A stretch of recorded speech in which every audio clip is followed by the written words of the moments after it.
Cap Excellence organise Joie Tradition, évidemment, avec nos partenaires. La ville de Bémao qui a créé cette manifestation depuis 15 ans déjà. On en est au 15e anniversaire. Avec le partenariat, évidemment, de la région, avec le soutien du monde agricole, de Bémao, mais aussi du secteur entrepreneurial de Jari, mais plus largement. Donc autant de partenaires qui désormais portent Jari, jouent à tradition, et plus largement d'ailleurs Jari en fête.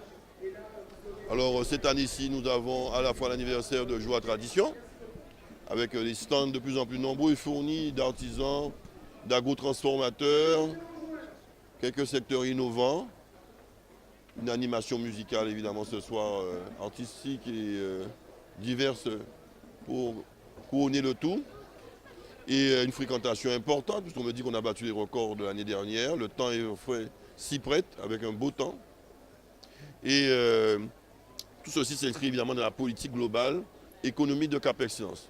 Parce que désormais, depuis la loi Notré, et 2017 précisément, et aujourd'hui plus encore en 2018, nous avons une compétence économique majeure au Cap Excellence. Des compétences qui naguère étaient dévolues à la commune de Bémao, de Pointe-à-Pitre et des Abîmes sont désormais portées par Cap Excellence. Il en va du tourisme. Il en va notamment la gestion des offices, notamment intercommunaux de tourisme. Il s'agit également des zones d'activité économique comme Jari, mais comme la Providence, comme le centre-ville de Pointe-à-Pitre, qui désormais sont portés par Cap Excellence.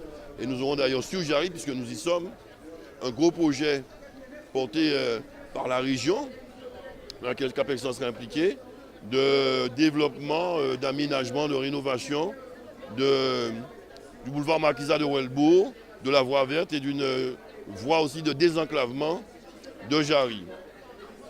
Et le maire de Bémao porte également avec le projet du Technopole du Mont Bernard autour d'Audacia qui existe déjà, un gros projet de start-up, d'innovation, etc. Donc ce secteur est désormais au cœur des préoccupations de Cap Excellence, mais aussi sur les Abîmes et sur Bémao, sur Pointe-à-Pitre, de nombreux aussi de compétences en matière économique. C'est 18 zones d'activité économique que nous avons en charge désormais à Cap Excellence. Alors, outre ces deux compétences, tourisme, zone d'activité économique, nous avons en charge aussi des actions en termes de développement économique, qui doit s'inscrire autrefois dans le schéma d'aménagement de développement économique, d'innovation et nationalisation de la région, qui demeure le chef de file en matière d'orientation et en matière de coordination du développement économique, à travers ce schéma notamment, dans lequel nous nous inscrivons. Donc voilà, on a une compétence aussi concernant les commerces, l'animation commerciale, l'environnement commercial, que nous partageons d'ailleurs avec les communes. Donc autant de compétences nouvelles importantes pour Cap Excellence que nous assumons. C'est un travail que nous faisons en partenariat. La tradition est un des fanals, des emblèmes de notre compétence économique, désormais que nous portons. Mais nous avons d'autres projets, l'agro-parc d'agro-transformation de Perrin, sous les Abîmes. Le Quotient, c'est une sorte de centre international pratiquement de production en matière nautique, navale, maritime, de réparation, d'activités nautiques, ludiques, touristiques, etc. Sur Bémao, évidemment, le domaine culturel aussi, c'est la culture, c'est la ville de Pointe-à-Pitre, en tout cas Cap Excellence sur Pointe-à-Pitre avec le centre des arts qui sera bientôt livré.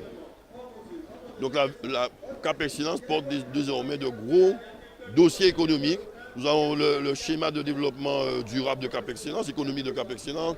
Nous avons le plan d'action stratégique économique de Cap Excellence, le PASTEC, avec 55 fiches d'action dans tous les aspects du développement économique. Et donc nous assumons notre compétence et nous la portons durablement avec cette nouvelle, avec la loi Notré. Et donc on remercie tous nos partenaires, Ville des Abîmes, de Pointe-à-Pitre, de Bémao, et la région, le département, les chambres consulaires, Chambre des métiers, CCI, etc., qui nous accompagnent évidemment dans tous ces projets. Voilà, c'est ensemble évidemment l'accompagnement de l'État éventuel et aussi des fonds européens gérés par la région. Avec ça, on fera de Cap Excellence, de par son histoire, sa centralité,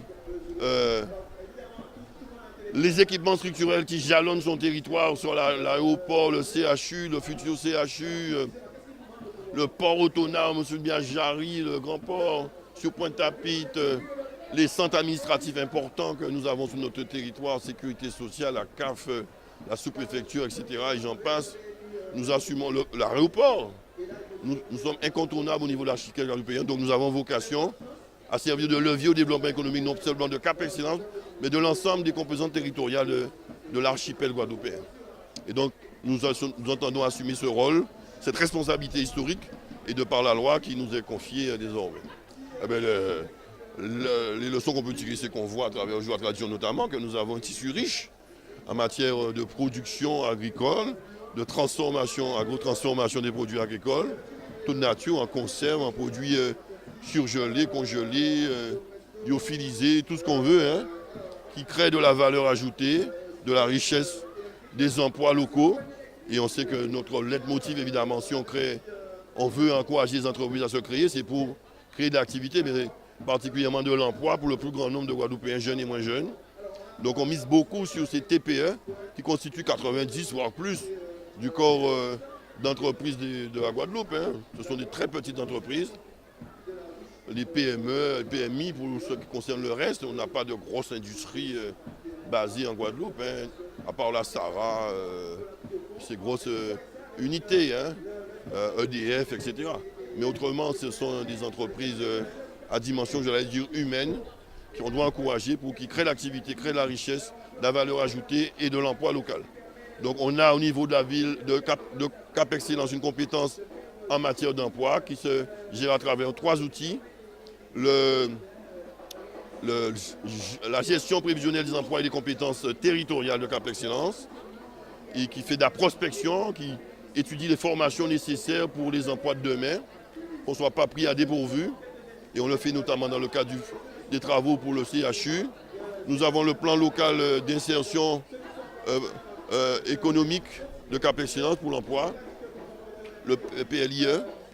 Et nous avons également les clauses d'insertion, qui fait que dans un certain nombre de chantiers sur notre territoire, nous imposons le respect de ces clauses d'insertion qui permet de créer des emplois provisoires, mais parfois durables aussi, pour le plus grand nombre de Guadeloupéens qui sont sur le territoire de Cap Excellence, notamment dans les zones prioritaires de la ville.